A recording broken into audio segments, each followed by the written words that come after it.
மலேசிய police வந்து அதிரடியாக பல கண்டிஷன் போட்டிருக்காங்க. டிவிகே சார்ந்த எந்த ஒரு பொருட்களுக்குமே வந்து அந்த அரங்குக்குள்ளே தடை வச்சுருக்காங்க. விஜய் அவர்களுமே ஸ்ட்ரிக்டாக வந்து அரசியல் ரீதியாக அது பேசக்கூடாது அப்படின்னு. அரசியல் பேசுறது, அங்கே போய் கொடி எடுத்துகிட்டு போகிறது, சிம்பலை காமிக்கிறது, கொடைக்கு கூட தடை வச்சுருக்காங்க. அவ்வளோதான். ஏன்னா அங்கே பிரச்சனையாகும் இல்லையா? அங்கே இருக்கக்கூடிய சட்டத்திட்டங்களுக்கு உட்பட்டு தான் நீங்கள் இதை செய்யணும். தமிழர்கள் நிறைய பேர் இருக்காங்க, மார்க்கெட் வேணும். அங்கே இருக்கக்கூடிய அரசுகள் வந்து நீங்கள் வாங்க வர்த்தகம் பண்ணுங்கள், எல்லாம் பண்ணுங்கள், பிஸ்னஸ் பண்ணுங்கள், பட் உங்கள் அரசியல் இங்கே எடுத்துகிட்டு வராதீங்க. ஏன்னா விஜய் அங்கே அரசியல் பண்ணுறாருன்னா இங்கே இந்த மாதிரி தடை வச்சதுன்னா திமுக சரின்னு சொல்லுவார், மலேசியாவில் போய் வரணும்னு சொல்லப்படுறாங்க. அங்கே ஆனால் இங்கே நடந்த திருப்பரங்குன்றம் இஷ்யூலையுமே வந்து விஜய் அவர்கள் ஸ்டாண்ட் எடுக்கல. கிறிஸ்துமஸை ஒட்டி வட மாநிலங்களில் கிறிஸ்தவர்களை குறிவை தாக்குதல் நடக்குது. அதுக்குமே பார்த்தீங்கன்னா விஜய் அவர்கள் தரப்புலேருந்து எந்த ஒரு அறிக்கையும், ஒரு ஸ்ட்ராங்கான ஒரு ரியாக்ஷன் வரவே இல்லை. பிஜேபியோட கோர் இஷ்யூஸ்க்கு கருதப்படக்கூடிய இஷ்யூஸில், பிஜேபி கோர் இஷ்யூஸாக கருதக்கூடிய எதுலையுமே ஒரு வாய் திறக்க மாட்டேன்றார், பேச மாட்டேன்றார். அதிகபட்சம் அது அருண்ராஜோ நிர்மல்குமாரோ பட்டும் படாமல் தொட்டும் தொடாமல் கடந்து போகிறாங்க. நிச்சயமாக வந்து அவங்க வந்து பிஜேபி எதிர்க்க ரொம்ப நாள் நீங்கள் இந்த வேடத்தை தரிக்க முடியாது. பிஜேபி விஷயத்தில் உங்களுக்கு வந்து தினம் பிஜேபிக்கு எதிராக பேசணும்னு அவசியம் இல்லைங்க. இஷ்யூஸ் வரும்போது ஒரு ஸ்டாண்ட் எடுக்கணுங்க ஒரு கட்சியாக. திருப்பரங்குன்றம் இஷ்யூவில் உங்களுக்கு என்ன ஸ்டாண்டுன்னா வாழ தானே பேசுகிறீங்க. அங்கே இருக்க தாவேக்காரன் என்ன பண்ணணும்? பிஜேபி அண்ணா சேர்ந்து உண்ணாவிரதம் இருக்கணுமா, இல்லை திமுகவோட சேர்ந்து கடையை திறந்து வைக்கணுமா? என்ன செய்ய சொல்கிறீங்க? இந்த கேள்விக்கு பதில் சொல்லுங்கள். அதுக்கு அவர்கிட்ட பதிலே இல்லை. மாறா அவர் ஏடா கூடமா இல்லை பேசுகிறாரு. நீ யார் என்ன கேள்வி கேட்கறதுக்குறாரு, பர்சனலாக எடுத்துக்கிறாரு. 10 நிமிஷம் பேசலாம், நான் எவ்வளோ நிமிஷம் பேசலாம் உனக்கு என்ன? இந்த கேள்வி ஒரு அரசியல்வாதி வாயிலேருந்து வரலாமா?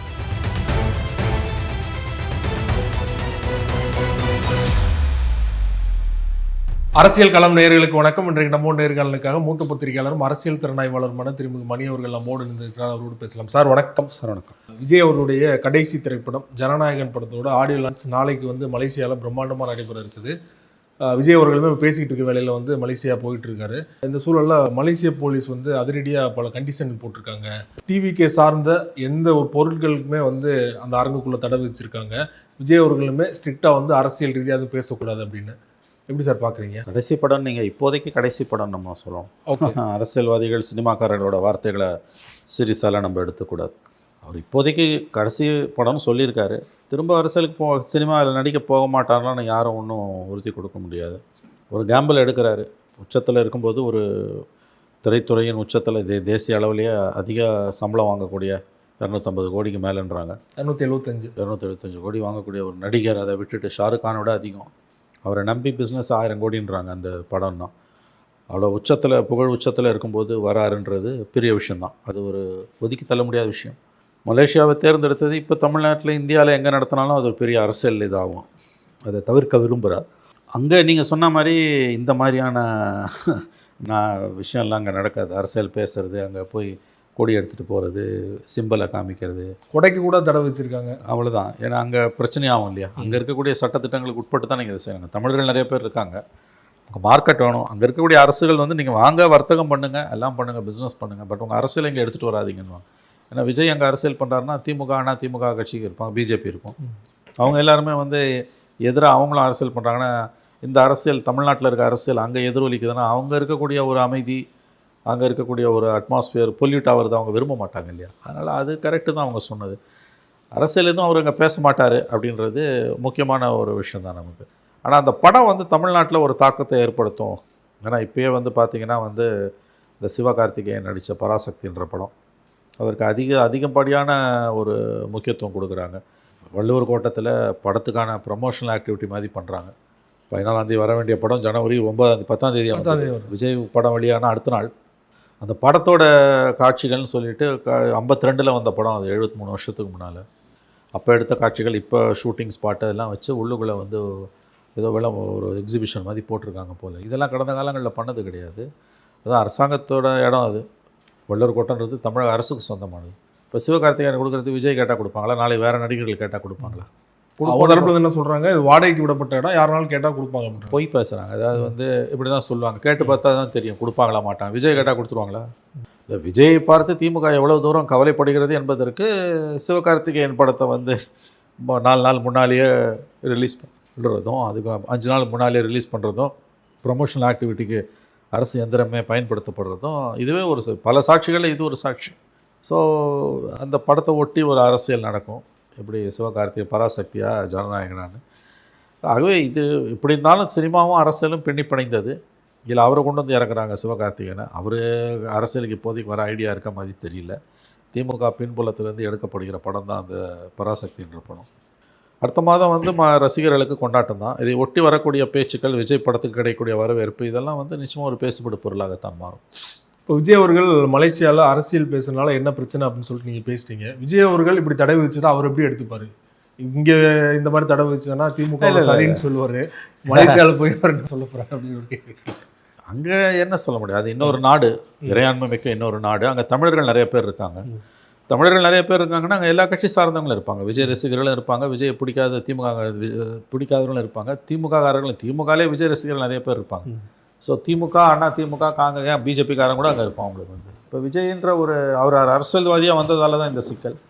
இதே ரஜினிக்கு நடந்திருக்கு, மற்ற நடிகர்களுக்கு நடந்திருக்கு வெளிநாடுகளில். உங்களுக்கு அந்த ஆடியோ ரிலீஸ் விஜய்னு வரும்போது இன்றைக்கி தேர்தல்கள் நெருங்கி வரதால் ரெண்டு ரசிகர்களும், விஜய் ரசிகர்களும் திமுககாரர்களும் அரசியல் கட்சியாகவும் சேர்ந்ததால் விஜய் ஆதரவாளர்கள், விஜய் எதிர்ப்பாளர்கள் மோதிக்கொண்டால் அது ரொம்ப அவலமாக இருக்கும். அதெல்லாம் அங்கே விரும்ப மாட்டாங்க. அதனால் அவங்க தெளிவாக அதை பேன் பண்ணிட்டாங்க. இப்போ பிரச்சனை இங்கே என்ன ஆக போகுதுன்றது தான். அடுத்த மாதம் அந்த படம் ரிலீஸ் ஆகும்போதும், அதன் பிறகு வந்து அது சிவகார்த்திகேயன் படத்தோடு கொண்டு வராங்க.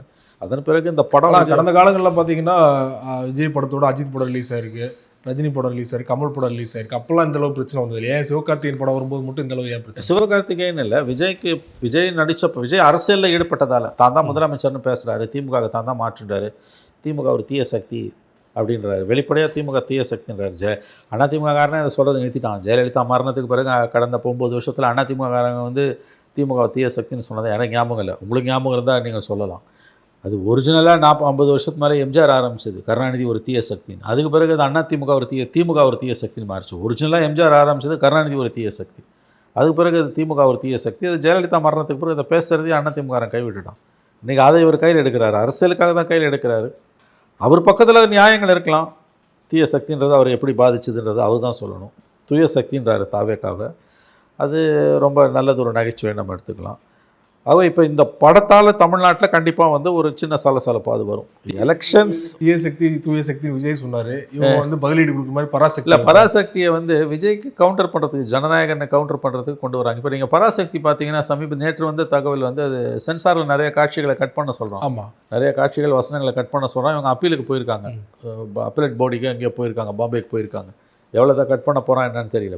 முழுக்க அரசியல் ஆக்குறது, கலையை வந்து கலை வடிவத்தை அரசியலாக்கக்கூடிய ரொம்ப அவலமான ஒரு விஷயம். என்னை பொறுத்த வரைக்கும் இது ரொம்ப அருவருப்பானது. சினிமா மீடியம்ன்றது வந்து அது எல்லோருக்குமான மீடியம். அதை நீங்கள் வந்து இந்த மாதிரி வந்து அப்பட்டமாக ஒரு கட்சியோட கொள்கை, ஒரு கட்சியோட கோட்பாடு, இதுக்காக நீங்கள் பண்ணுறீங்க. அதுவும் இன்னொரு நடிகர் சூப்பர் ஸ்டார், அவர் இன்றைக்கி இந்திய வானின் சூப்பர் ஸ்டார் விஜய் தான். இன்றைக்கி அவர் வாங்கக்கூடிய ஊதியம் தமிழில் கண்டிப்பாக சூப்பர் ஸ்டார் விஜய் தான்.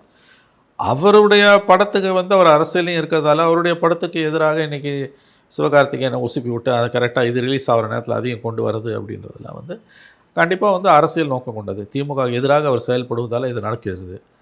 அதில் எவ்வளோ ஜனநாயகன் படத்துக்கு வேறு என்ன நெருக்கடிகளை உண்டாக்க போகிறாங்க நமக்கு தெரியல. ஆனால் எவ்வளோ நெருக்கடிகளை உண்டாக்குனாலும் இவங்க நெருக்கடி கொடுக்க அது ஓடும். எப்போயுமே வந்து நீங்கள் ஒரு அப்படியே கண்டுக்காமல் விட்டிங்கன்னா கூட போயிடும். நீங்கள் நெருக்கடி கொடுத்தீங்கன்னா அது ஓடும். இதில் இன்னொரு இன்ட்ரெஸ்டிங்கான விஷயம், பெருசாக ஒன்றும் திமுகவால் ஜனநாயகங்களை ஒடுக்க முடியாது, ஒடுக்கணுன்ற எண்ணமும் அவங்களுக்கு இல்லைன்றதுக்கு உதாரணம் இதோட சேட்டலைட் ரைட்ஸ் வாங்கியிருக்கிறது சன் டிவி. கன்ஃபார்மாக சார் வாங்கிட்டேன், கன்ஃபார்ம்டு. ஸோ சன் டிவி தான் இதோட சேட்டலைட் ரைட்ஸ் வாங்கியிருக்காங்கன்னா அப்போ உள்குத்து என்ன நடக்குது? அப்போ யாரை ஏமாத்துறதுக்கு இந்த சினிமா, இந்த அரசியல்?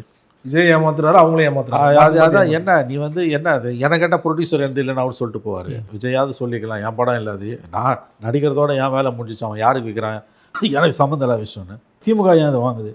Karunanidhi Maran is a part and parcel of DMK இல்லையா, ஃபஸ்ட்டு ஃபேமிலி. அவர் எதுக்கு வாங்குறாரு?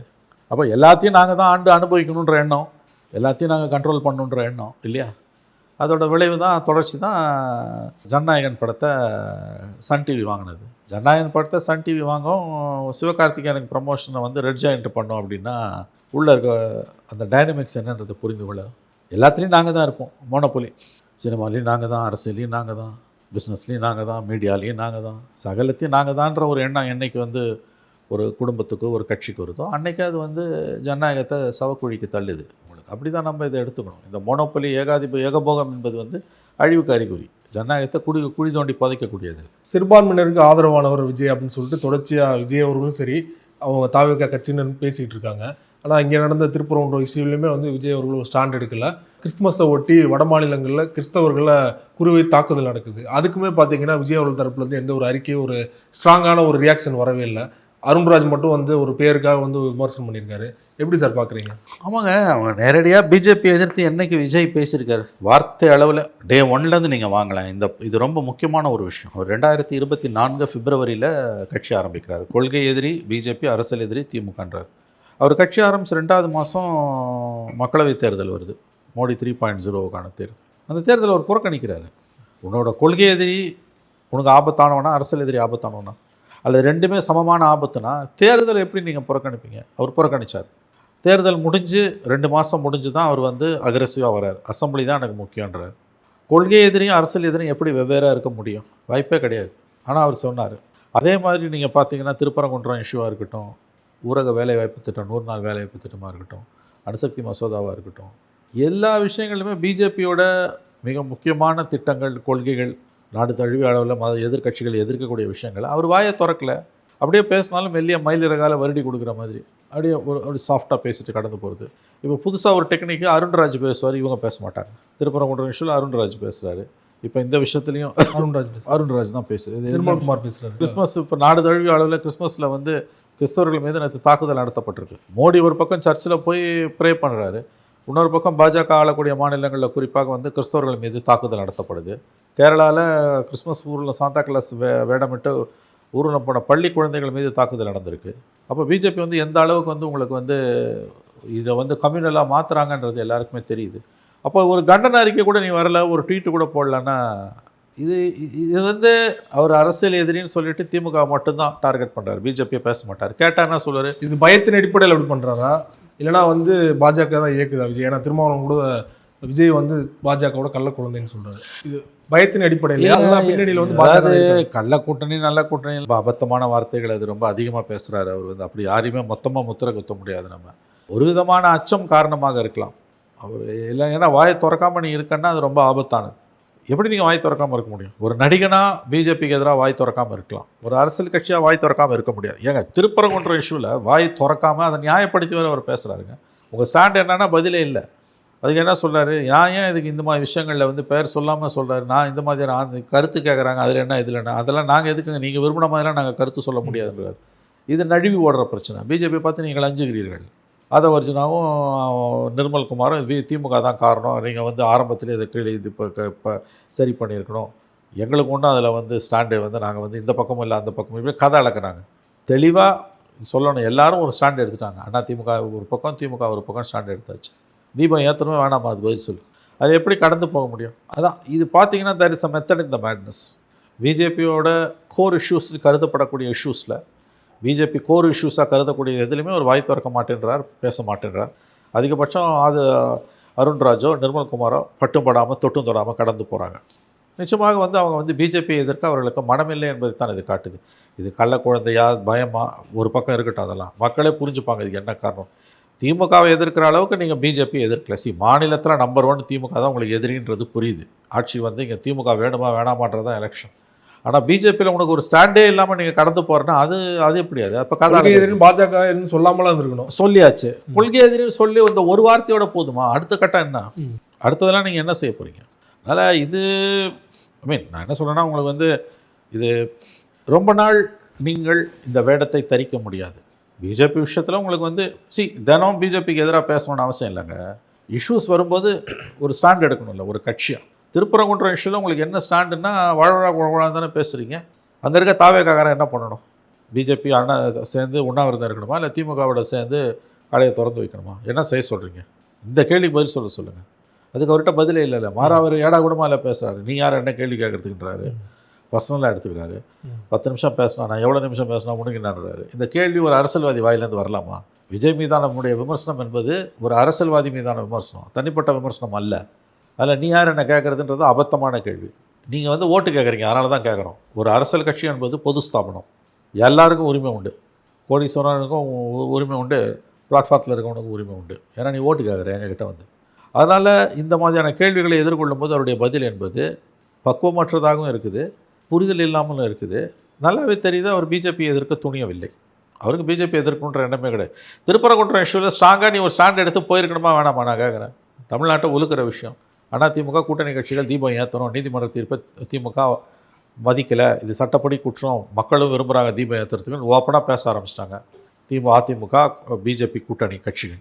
திமுக கூட்டணி கட்சிகள் இது நல்லா இருக்க ஒரு பிஜேபி நாசம் பண்ணுது, அனுமதிக்க முடியாதுன்றாங்க. ரெண்டு பக்கம் சீமான் போன்றவர்கள் வந்து பிஜேபி காங்கிரஸ் திமுக அதிமுக எதிர்க்கக்கூடிய சீமான் போன்றவர்களும் இல்லை இது பிஜேபி வந்து தமிழ்நாட்டை மத கலவரமாக மதவெறி பூமியாக மாற்றுது, ஏற்றுக்கொள்ள முடியாதுன்னு தெளிவாக ஒரு ஸ்டாண்ட் எடுக்கிறார் சீமான், பாராட்டுக்குரியது.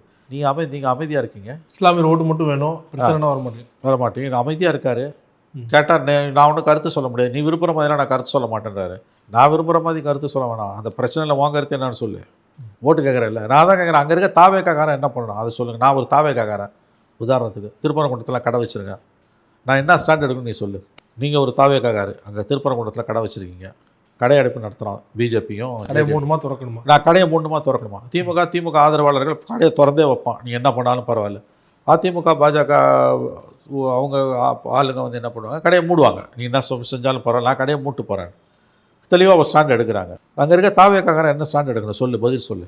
இது ஷார்ப்பாக வச்சு சிச்சுவேஷனல் கொஸ்டின். இது ரொம்ப நாள் விஜய் இந்த மாதிரி ஸ்டாண்ட் எடுக்காமல் மக்களை ஏமாற்ற முடியாது.